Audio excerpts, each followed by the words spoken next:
Hello friends, welcome to Knitography. I'm Patricia and I'm coming to you from my studio in the middle of Norway. So this week I'm just popping in because we are beginning around week 3 of our knit along with our knitting bag books.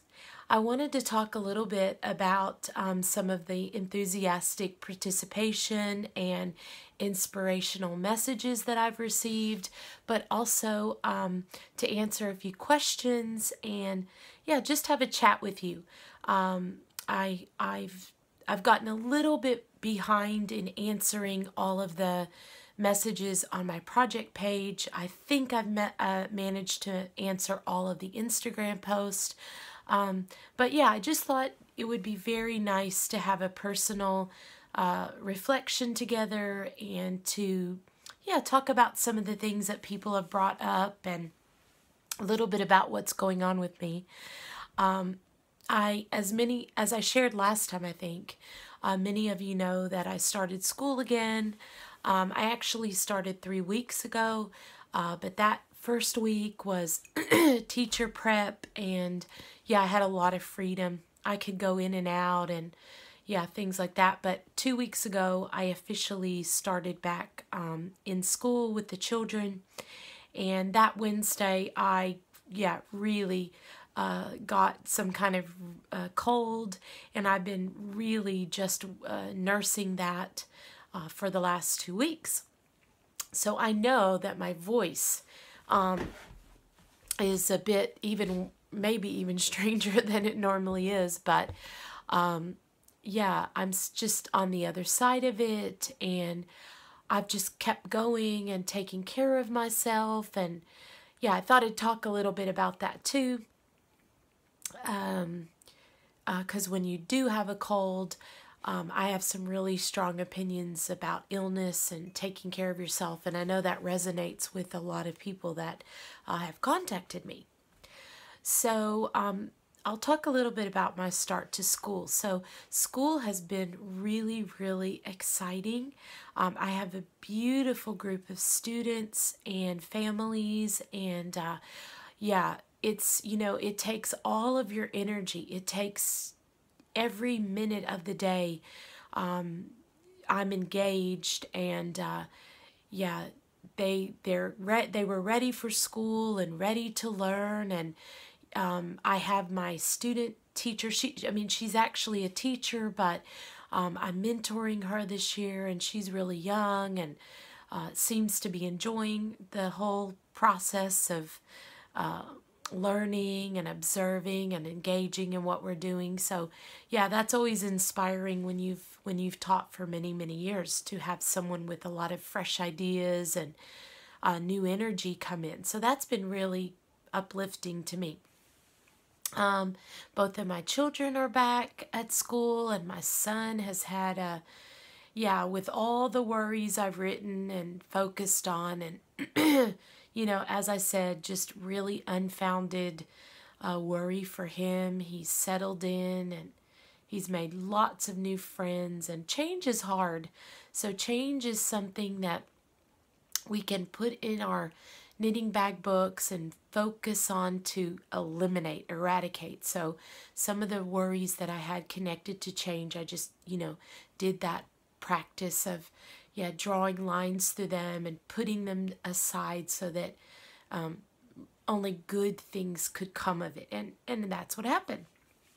My daughter settled into her last year, and this is a big year for her because they call it Rus, and so they have a lot of special things going on for their last year before they go to university. So this really isn't vlog 20 because Emma Grace and I have been trying to coordinate a time that we were able to video, but both of my kids have been away on music camp for the long weekends, and we've been closing down the cabin, and getting boats up and all that sort of thing. So, I've had a lot of time to myself to rest and recover, and just haven't been prepared really to video a vlog in detail to share about the knitting process. But I have been knitting. I've been knitting a lot in meetings. I've been knitting on my commute. And Emma Grace has tried to knit intermittently with her. Yeah, she has a lot going on with school, so she's still on her sleeve. But yeah, excited to share that process. And it's already sweater weather. So we have very cool evenings, and there's been a lot of rain, and you can see the changes heading towards fall. We have these special trees that are full of berries, and the hips are turning, and yeah, chilly mornings. So I've been wearing all the shawls. I've worn a few sweaters, and yeah, knitted socks are out again. So yeah, we are, the colors aren't showing as much, but we call this late summer, sen sommer. So that's the time of year when the temperature really drops, and it's one of my favorite times of year. I love summer because really summer here is like spring where I come from, so it's never too hot. But this kind of late summer, when the sun can really feel warming and yet you still have that cool breeze, that's one of my favorite times of year in Norway. So I want to talk a little bit about the knitting bag book.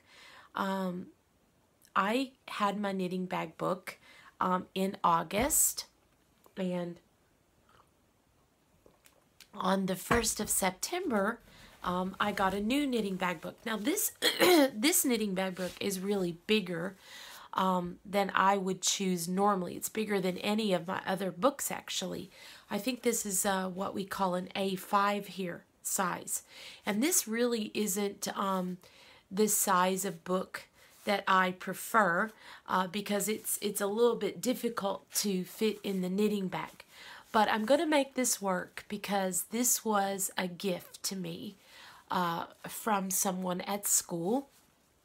It has alphabets all over it, which is, yeah, I teach the alphabet every day. And, there's a lot of good feeling in when someone gives you a book that sees you journaling.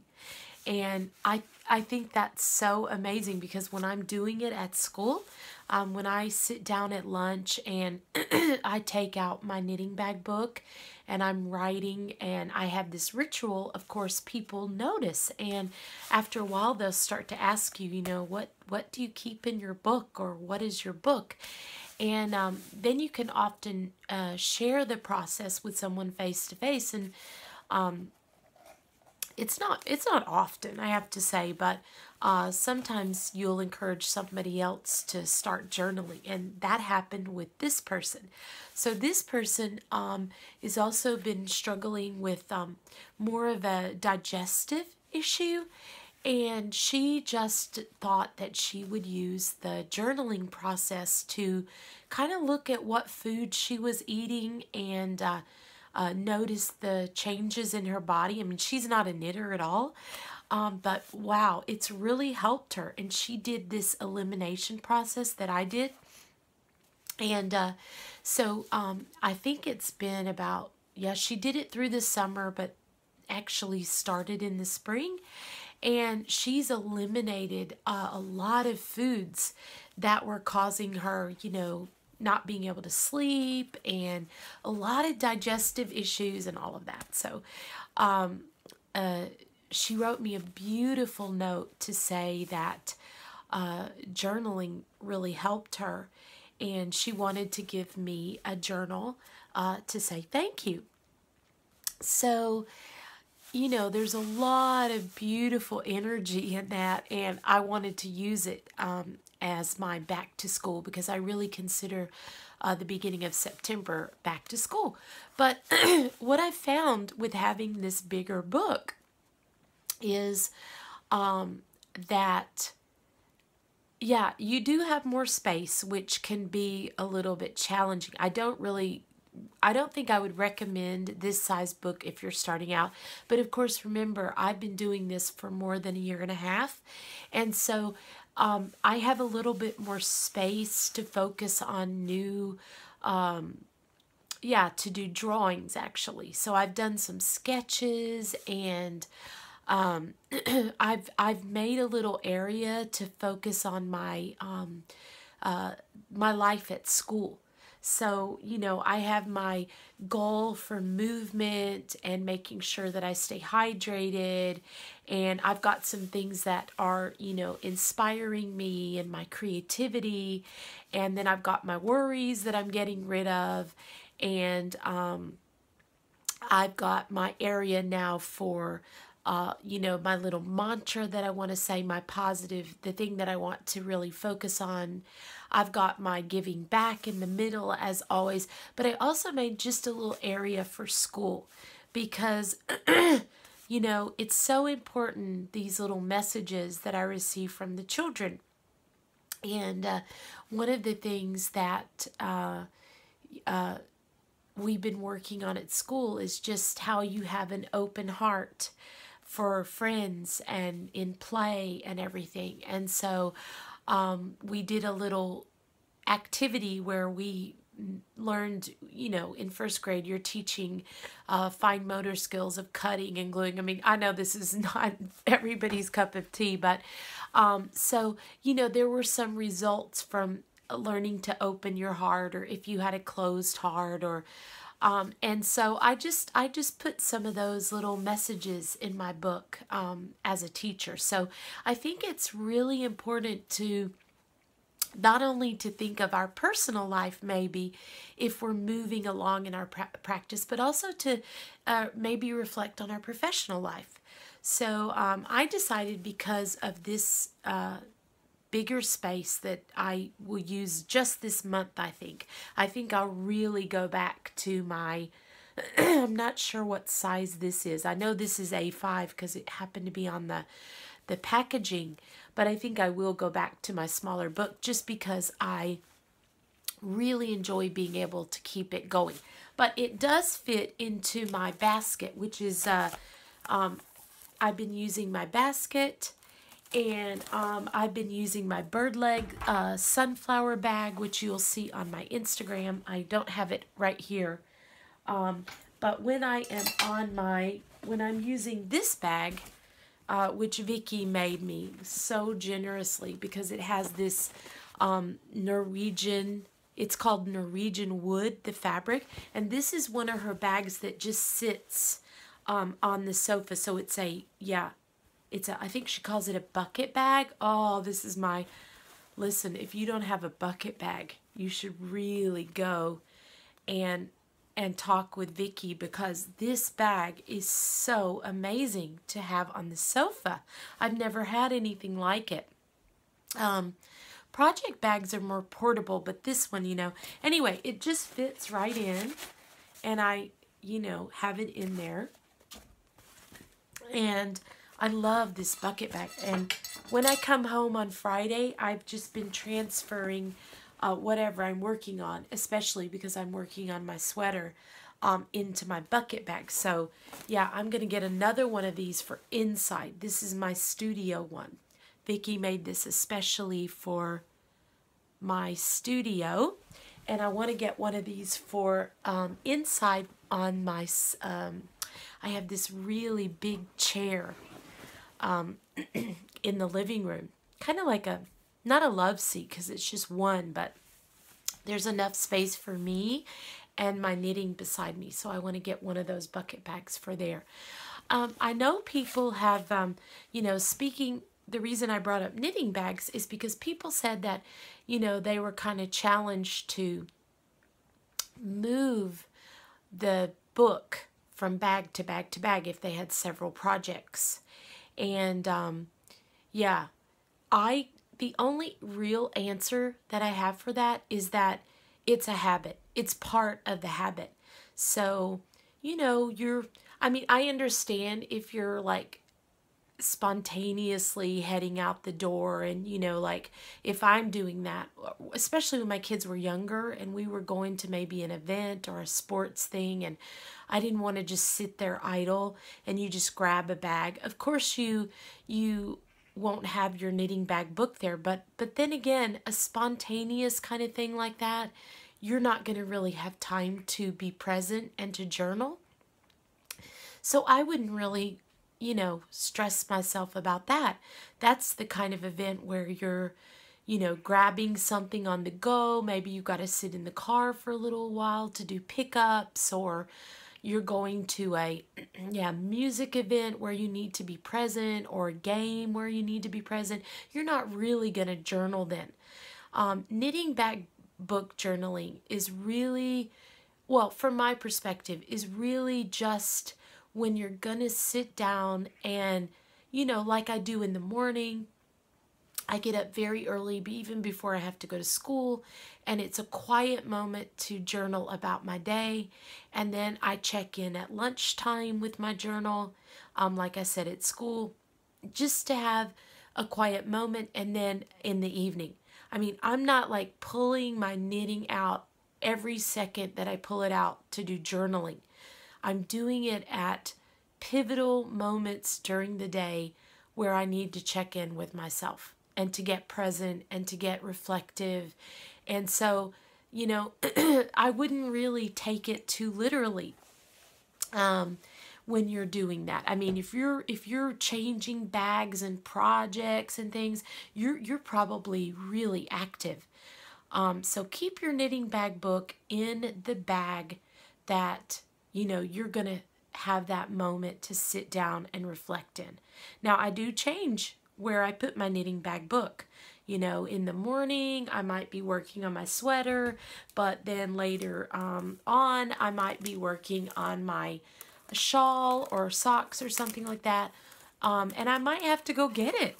I mean, let's be real. It's not a science to managing the knitting bag book.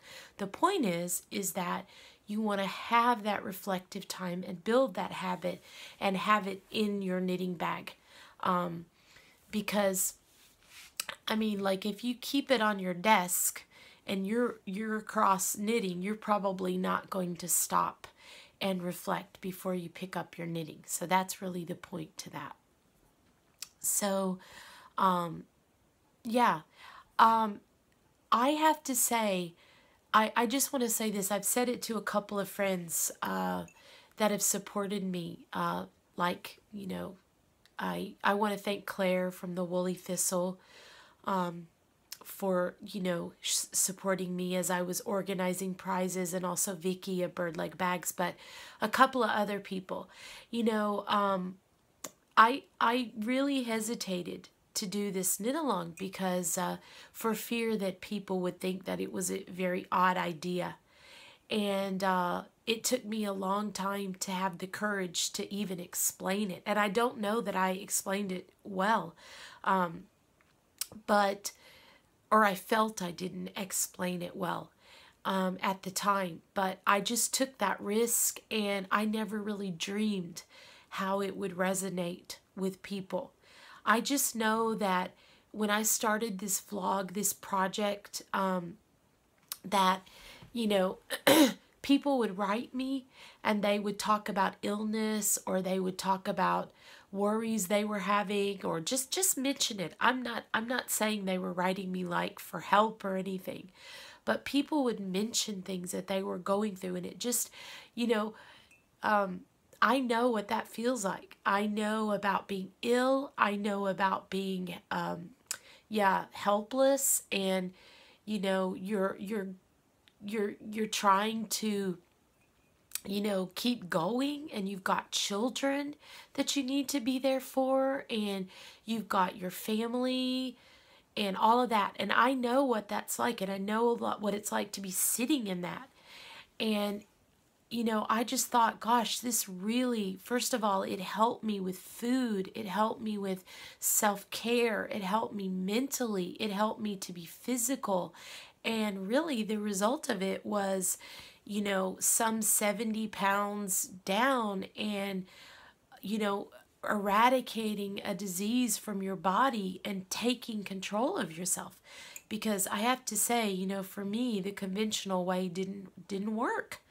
And I was sicker. I was more sick because of the medications that I took and the things that they kept trying. And really what I needed to do was just get right back down to basics. I needed to get back down to basics with food, with movement, with making sure I was hydrated, and all of those things I told you before. So I just thought this would help if it helped a couple of people. And the messages that you've shared with me are, I read every one of them. I try to, just, give my best advice back, but I just can't, I could never dream or imagine that it would really touch so many people as it has. And so I want you to know that means everything to me. It's, I thought if a couple of people liked it, and of course, yes, people have left because I'm sure they think it's too odd, or, when they unfriend you or whatever it's called, they think it's odd, that's okay. Because for me, it's about connection. It's about, if I just help one or two people with my story. And I have to say, I was inspired by someone. So someone actually helped me to take control of it for myself. So, it's not for everyone. It's a little bit odd, I'm sure. It's something that if you don't really give your own energy to, because like I can tell you about it, but if you don't maintain the practice yourself, then it's not going to work for you. So really deciding what you're going to reflect on, practice, what your intention is, that's up to you. What I can do is just to keep bringing it up, keep encouraging you, keep telling you what I'm putting in my book. That's what I can do. And, it's, of course, you can't see before and after, but, people that know me personally see the before and after. And it's like, of course, when you're face to face with someone like the friend that gave me this book, they see your life changing. They see it in front of their eyes. And that's a lot easier than it is connecting through a camera or through YouTube. So I hope that your practice is going well. I hope that you're managing a routine. I hope that you don't let the things that don't work stop you. I hope that if life is challenging and you miss a few times journaling, that you won't, be too hard on yourself. That's one of the reasons why I always get a new book, because, it's a clean slate. And my my best advice is that that's every day. Every single day is a new chance to start again. And that's my total philosophy for anything. That yesterday is gone. I mean, the only thing that matters is this moment sitting right now. And if you didn't journal yesterday because some life got in the way, do it today. Try again today. And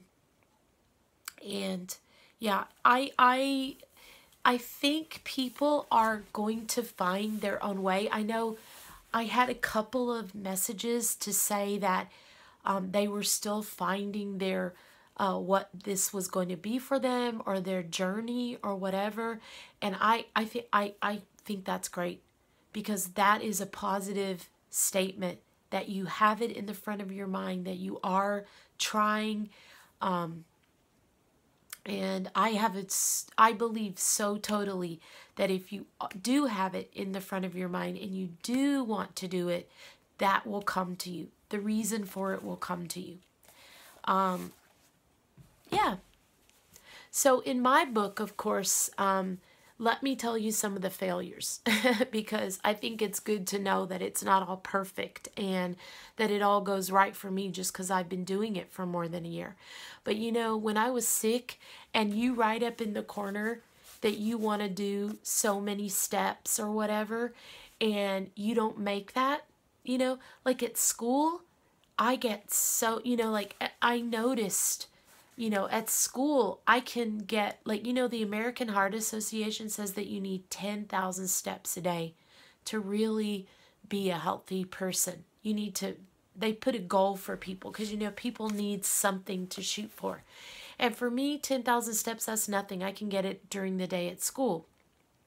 But what I really, you know, for an active life, I don't want to just be in a school building getting my steps. So I always challenge myself further, and I want to be outside, getting fresh air and, you know, being present and all of that. So my steps are always beyond that. But, you know, this last week and a half, I haven't met my steps. I've gone over my steps some days, and I have to say, there was a couple of days where I only met the recommendation. And, you know, I'm not going to lie to you that some days I felt bad about it. I felt like, gosh, oh, you know, but I had to say to myself that I have to really be balanced because I've got to take care of myself so that I can manage to be there for the people that I need to be there at school. So some days my steps were not there. Some days I didn't have the energy to really knit, and I needed to just come home and relax and get to bed early, and I just wrote that down. I just wrote down the things that I was doing, and self-care was part of my journaling. So it's not always perfect. It's not always check, check, check, check, check. I did great today. There are days when I don't meet my goals. I don't, you know, I need to have my book to keep myself positive. And I shared on Instagram that when I was really ill, I think it's very important if you're struggling that you have some sort of positive message that you read. And so, yeah, I had one, you know, that I have energy, that I am healthy. And that's true even when you have a cold. So that's the knitting bag book. And I'm going to put up a new photo on my project page so that we can have some new reflections. I'll put that up later today, possibly while this is uploading. And I want to talk about Instagram a little bit because Instagram drives me nuts, really. You know, if you post something, and a lot of people come and they see it and they like it, or they comment, you know, or they tag you, or they have you tag the knitting bag book and you're, you know, maybe you comment to me or something like that. First of all, in your phone, you have this list of what's gone on, you know, in your thing. But I miss a lot of tags. I don't miss comments because I'll often go back and see what I posted and see if people commented. But I can miss tags. I can miss post. Like if friends are posting something on Instagram, I mean, it can be like maybe they tagged me that they were knitting something, or maybe they posted something in their life. I don't see it. One of my friends, she finished a sweater, we're knitting it along, and I didn't see it for 2 days later.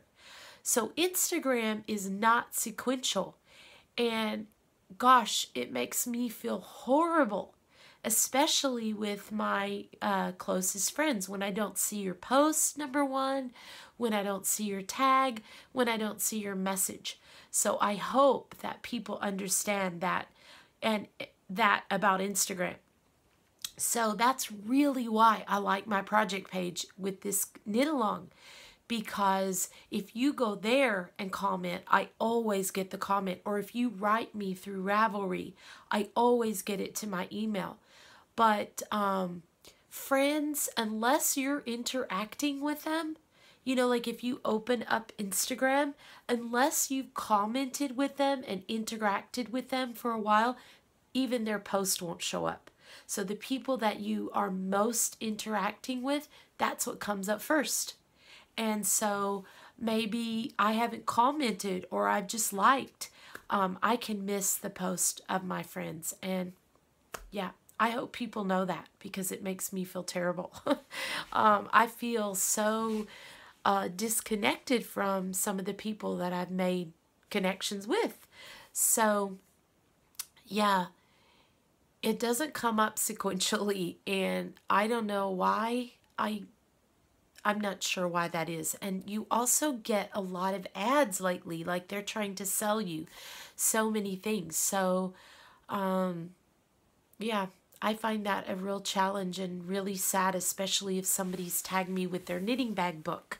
So I want you to know, if you haven't heard from me, please message me through the messages on Instagram. If you and I are not connected on Instagram and you message me, I might not find that. It's also hidden. But I will eventually be alerted to it, and then, we'll be connected, and then your messages will come, or messages on Ravelry or on the project page. Because if you're hoping that I'm going to see your post, it's very likely that I'll miss it because I miss a lot of them. And I'm checking into Instagram. I'm active on Instagram. That's where I'm active. I don't have Facebook or anything. I mean, I have Messenger, but yeah, I'm not really on those kinds of things. So yeah, make sure, if you haven't heard from me, or you think, oh, she hasn't seen my post, or I haven't, that you understand that maybe I missed it. So I'm really sorry for that. Yeah, the knitting bag book. Let's see. I'm going to talk a little bit about my sweater. People are probably sick of hearing about my sweater, but I am loving my sweater so much. I am soon finished with the body. I started the sleeve last night, and yeah, this is my Rhinebeck sweater number 2, and I really think that when I finish this, I'm going to make a good dent in my kofta. And I know that I probably won't finish my kofta before Rhinebeck, but maybe for Christmas. I don't know. I'm loving it so much, this sweater. I know that I'll probably have, I don't have a clue what the weather will be like, but I wanted to have a Rhinebeck sweater for each day, and so I have my Skogfjall jumper that Lori from Chicken House Studios, Lori and I are together. I'm staying with Lori. I'm going to be with her in Rhinebeck. I'm so excited about it. I've been, connected with Lori since the very beginning of podcast, and she has graciously allowed me to come and be with her. And so we have a lot of the same sweaters that we knit and we're going to be wearing. So I have this one, and I have my sea change, and I have this one. And hold on to your hats, but on September the 19th, I'll be casting on another sweater. Jennifer Steingass has a new sweater coming out on September the 19th, and I will be knitting it immediately. I fell in love with it. One of my friends in Norway is test knitting it. It is stunning. It is stunning. So just wait for that. I don't know what it's called. I thought I was going to knit the Telia sweater next, and maybe I will. Maybe I'll cast that one on too, but I'll drop everything to knit this one. It is beautiful. It's absolutely stunning. So if you haven't seen the test knits of Jennifer's new pattern, I don't know when I'll ever get to another sweater, because every time I finish one of hers, she puts a new one out. And right now, she is it for me. Jennifer knows how to fit the body. She knows how to, she's got the yokes down. It's not just that, but she knows how the body should fit. And if you saw my post on Instagram, it's really, I can't believe it. the C change is far too big for me. You know, the yoke is fine. It fits. It's a little roomy and everything. But, you know, if you've been with me a long time or follow me on Instagram, I mean, it's rare that a sweater fits for me because mentally I have just not been able to, I don't know, accept that I'm not the size I used to be, or I don't know. There's some problems there, you know, but I just keep knitting the wrong size. I keep knitting it too long. I don't know. I also have issues from stemming from when I was ill, and I mean, my friends, I know they'll be watching. The knit along for this sweater has really meant the world to me. This group of friends has supported me. I knit. This is a medium size. It's the 38. It's the third size up, I think, or whatever, medium size, 38. And I have been knitting 46, 48. Yeah, go figure. So this one fits me perfectly. It's going to be the right length. I am so, so pleased and so happy. So this is really, this sweater, you'll probably see lots of it, and you know, just know deep down inside that this sweater has been life-changing for me. So I will wear this one, and I will continue to share it until it's off the needles and on my body, and I will not wait for Rhinebeck. This is such a change for me. So I love this sweater. It has so much meaning. Anyway, the point to that is Jennifer knows how to fit the body. Her construction is amazing. I didn't put the bottom, you know, the bottom thing, the bottom, what is it? The bottom pattern on here because, again, I'm short and I don't want, you know, I've done that in all my other sweaters to put that, I did it on this sea change, on the bottom band, and I just realized I don't want that. I don't want the eye to be drawn there on me with a short torso, so I'm going to eliminate that. From now on, I will be putting it on the sleeves and maybe even some color. I might do something a little bit extra. I might do this chart, you know, something, I don't know, on the sleeve to make it bring that color to the arms. So this sweater has meant a lot to me and my friends, mostly the connection with others. And I think almost everyone has finished their sweater except me. Some are on the sleeves, I think. Yeah, we're all soon finished now. And that was a really fun knit along. So this, let me tell you, this is the Engi sweater. And I know that many people bought the pattern. I posted it on Instagram. I don't know when the sale is over, but she has a sale on her patterns. If you're watching this, just go and check it out, especially on Instagram. She is Knit Love Wool, I think. I just know her as Jen. So message me if you want to see if she still has the sale going on. But this one is a perfect beginning color work. You're only dealing with 2 colors at a time, I think. Yes, 2 colors at a time. This will be a great beginner. It looks so complicated, but it is super easy.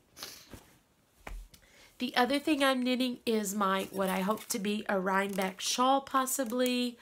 But this is my Isle of Purbeck with the Isle of Purbeck yarn. And gosh, I'm really hoping this is going to be okay. I might have to get some support for the math, but I was fine with it until someone asked me. But this is supposed to be DK, and I ordered their fingering. So I have it on, I think it's 4mm needles. Stunning. So I will figure this out to keep going, but I this pattern, this is one of my favorite shawl patterns. So it's the Isle of Purbeck. It is so simple. It looks so complicated. It makes this cool kind of shape. Look at the shape of that. It looks so complicated and it is so easy. It's an easy shawl lace, a lace shawl. So I love this. And if you haven't seen what it looks like, go to Woolly Thistle on Instagram. She is going to do kits for this in the DK, which is what it calls for. Mine is obviously an experiment. She has some of the colors, and then if you just scroll on the pictures, you'll see the shawl. It is absolutely stunning.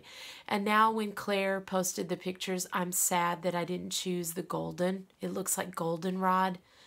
I really think I'm going to have to go and get that yarn. And I cannot say enough. This might be one of my favorite yarns.